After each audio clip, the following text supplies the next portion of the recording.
August 17, 1872. A 23-year-old woman named Julia Ormberg lies on an operating table. She's not sick. Her ovaries are perfectly healthy. But Dr. Robert Battey is about to remove them both anyway. His reason? To cure her depression. This wasn't experimental surgery gone wrong. This was standard medical practice.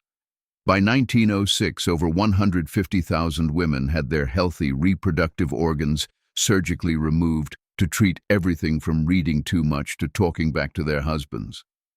What you're about to discover isn't just medical history. It's a systematic campaign of control disguised as treatment, where women's bodies became battlegrounds for male authority. The story begins much earlier than the 1800s. Ancient Greek philosopher Plato wrote about something he called the wandering womb. He believed a woman's uterus was like a living creature that could migrate throughout her body, blocking passages and causing disease. Ancient physicians thought this wandering organ could press against other body parts, causing anxiety, depression, fainting, and irritability. Sound ridiculous? This theory shaped medical thinking for over 2,000 years. By the Victorian era, doctors had dressed up these ancient ideas in scientific language. They claimed that menstruation and mental illness were directly connected. Any woman showing signs of depression, anxiety, or what they called hysteria, could be diagnosed with a reproductive organ problem. Dr. George Beard created a list of hysteria symptoms that spanned 75 pages. Headaches, fatigue, muscle pain, difficulty concentrating, irritability, sleep problems. Nearly any complaint a woman had could fit this diagnosis. But here's where it gets truly horrifying. These doctors didn't just want to study this supposed connection between women's reproductive organs and mental health. They wanted to cut it out. Robert Battey became the pioneer of what he called normal ovariotomy. Normal meaning the ovaries were healthy. He believed that removing a woman's ovaries would cure her mental problems by stopping her menstrual cycle. His first victim was Julia Ormberg. She suffered from seizures and pelvic pain that seemed connected to her monthly cycle. Rather than investigating the actual cause, Battey simply removed both ovaries. The surgery was considered a success, not because Julia's underlying health improved, but because her menstrual cycle stopped. Word spread through medical circles. Here was a simple solution to the complex problem of female mental illness. Just remove the source. The procedure exploded in popularity. Doctors began recommending ovariotomies for an absurd range of conditions. Women were having their reproductive organs removed for cardiac problems, stomach bleeding, nervous disturbances, insomnia, convulsions, mania, and what they called an unbalanced mind. The medical establishment had created a catch-all solution that could be applied to virtually any woman who didn't conform to societal expectations. By the 1890s, Dr. George Rohay examined 200 patients and recommended the surgery for women with various mental illnesses, including what we now recognize as postpartum depression. Many of these women were clearly unable to consent to the procedure. They were institutionalized, vulnerable, and had no legal rights. But consent wasn't really the issue doctors worried about. When Isaac Baker Brown was eventually expelled from the London Medical Society, it wasn't for operating without the woman's consent. It was for operating without her father's or husband's consent. If you think removing ovaries was the worst of it, you'd be wrong. Make sure you're subscribed because what comes next gets even darker. Isaac Baker Brown took surgical intervention to another level entirely. He became convinced that women's mental health problems stemmed from what he considered excessive sexual activity. His solution was clitoridectomy. He published detailed accounts of how removing this part of women's anatomy could cure epilepsy, hysteria, and mental illness. Brown didn't limit these procedures to women with obvious mental health symptoms. He performed surgery on women who showed distaste for marital relations, women who displayed violent behavior, and women who simply talked back. The medical establishment had created a system where any behavior deemed unfeminine could be surgically corrected. The scale of these operations is staggering. In Ontario, Canada, Dr. Richard Maurice Buck performed over 200 gynecological surgeries on asylum patients in just 6 years. These weren't sick women who needed medical intervention. These were institutionalized women who had become test subjects for his theories about the connection between reproductive organs and mental illness. Bucky believed he could make his name by proving that women's nervous systems were fundamentally different from men's. He experimented on some of the most vulnerable people in society, women who had been committed to asylums and had no way to refuse treatment. When his techniques didn't work on women, he tried similar approaches on men, placing wire around their genitals to prevent masturbation, which he believed caused male mental illness. But perhaps the most disturbing example comes from the American South. J. Marion Sims, often called the father of gynecology, built his reputation by experimenting on enslaved women. Between 1845 and 1849, he performed repeated surgeries on African American women to develop techniques for repairing birth injuries. One woman, named Anarcha, underwent 30 operations. These experiments were conducted without anesthesia. Sims justified this by claiming that black women felt less pain than white women.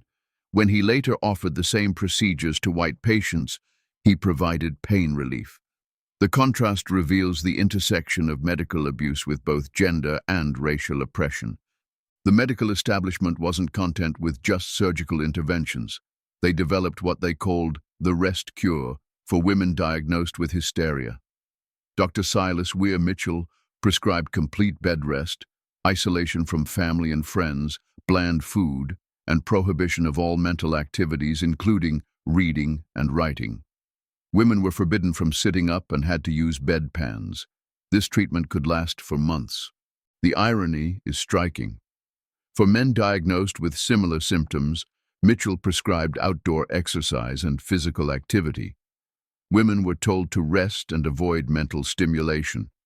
Men were told to go west, chop wood, and engage with the world. The treatment reflected society's expectations rather than medical science. Charlotte Perkins Gilman underwent Mitchell's rest cure and found it so psychologically damaging that she wrote The Yellow Wallpaper, a horror story about a woman's mental deterioration under this treatment. The story became a powerful indictment of how medical authority was used to control women who didn't conform to expected roles. The real purpose of these treatments becomes clear when you examine who was being diagnosed.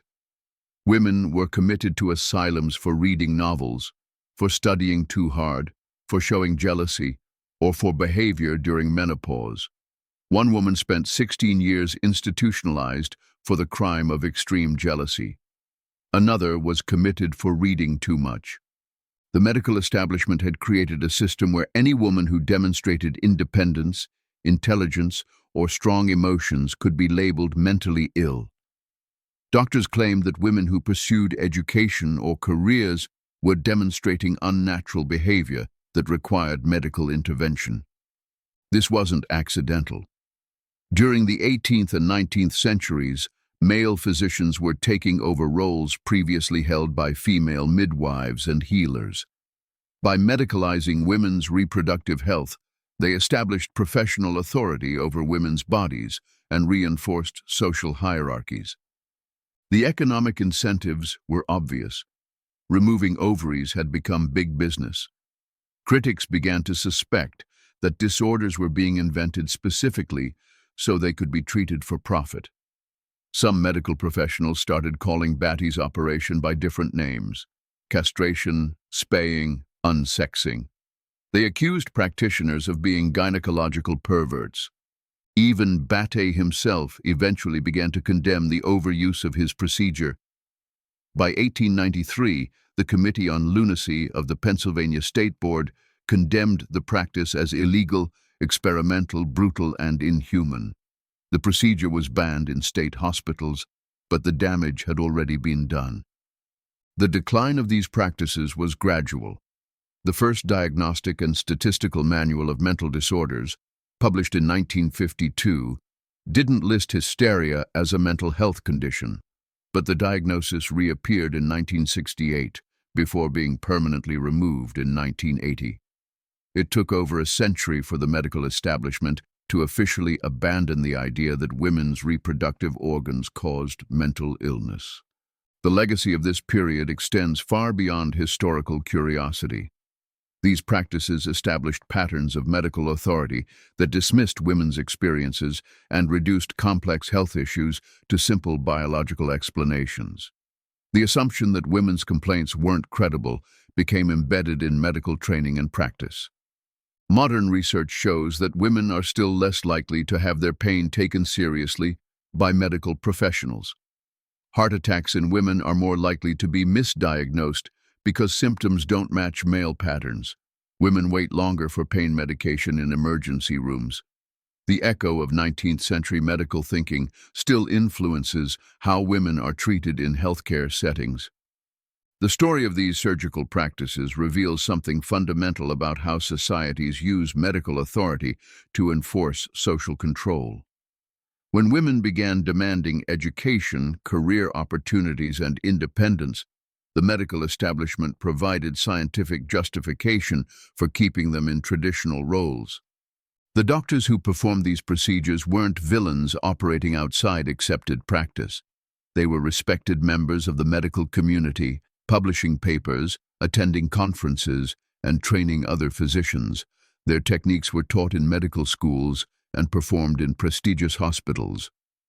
This history forces us to confront uncomfortable questions about medical authority and social control. How many accepted medical practices today will future generations view as barbaric? What assumptions about gender, race, and class continue to influence medical decision-making? The women who survived these procedures rarely had their voices preserved in medical records. We know about Julia Ormberg because she was Battey's first patient, but we don't know how the surgery affected the rest of her life. We know Annika's name because Sims wrote about her, but we don't have her account of undergoing 30 operations without anesthesia. The transformation of these practices from accepted medicine to recognized abuse took decades of advocacy by women's rights activists, reformed medical professionals, and survivors who spoke out against their treatment. But even today, the fundamental dynamic hasn't completely disappeared. When women's health concerns are dismissed as psychological rather than physical, when pain is attributed to stress rather than investigated, when reproductive health decisions are controlled by others rather than the women themselves, we see echoes of this dark chapter in medical history.